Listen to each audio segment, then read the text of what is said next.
bak da yine. Yamaha Iron Max mi, X-Max mi? Yani X-Max Iron tek alt modelleri diye geçiyor.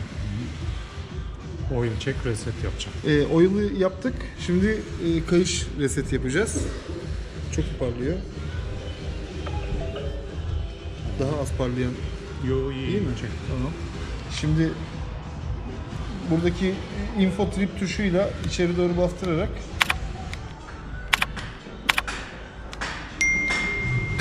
Hangi menüyü görüyorsun? şimdi şu toplam kilometre, şu trip metre, bu toplam süre, bu yağ seçili şu anda.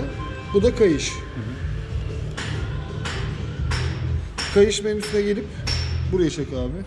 İçeri doğru bastırıyoruz. Basılı tutuyorsun. Evet. Şimdi bu yanıp sönmeye başladı. Bu yanıp sönmeye başladıktan sonra basılı tutuyoruz. 2, 3, 4, 5, 6, 7, 8, 9, 10, 11, 12, 13, 14, 15, 16, 17, 18, 19, 20 de bırakmak gerekiyor. 20'ye kadar saydın, hem de ekran değişti.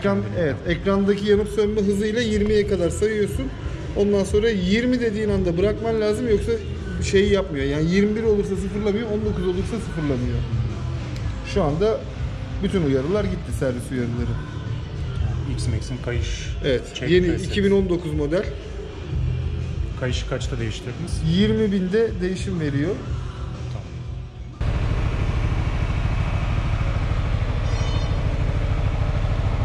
Bu arada şöyle bir şey daha var. Kayışı resetledik ya. Şimdi 20.000 kilometre normalde değişim veriyor, o yüzden resetledik kayışı değiştirdiğimiz için. Ama bu kayış 10.000'de kopabilir. Ya da 15.000'de kopmuş da olabilir. Onu sıfırlamak için illa yanıp sönmesini beklemeye gerek yok. Aynı prosedürle tekrar sıfırlayabiliyorsun. Yani Ne zaman değiştirdiysen sıfırlayacaksın ki kilometre sayacı sıfırlansın. mesela gelelim. Yani sıfır, gerçi bir kilometre dolaşmamışım ama yine buna basılı tuttuğun zaman içeriye doğru o arkadaş yine yanıp sönmeye başlıyor. Yine 20 saniye basılı tutarsa yine sıfırlar. Yani 10.000'de kayış kopabilir. Ya da bir şekilde varyatör açılıp bir şeyden dolayı kilometresi gelmeden sıfır değişmiş olabilir. Yağ değişimindeki gibi. Aynen öyle. Yağ değişimini de vaktinden evvel yapabilirsin.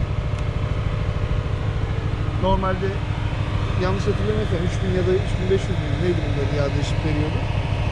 Yani sen 2000'de bir değişeceksin. 2000'de bir sıfırlayabilirsin onu.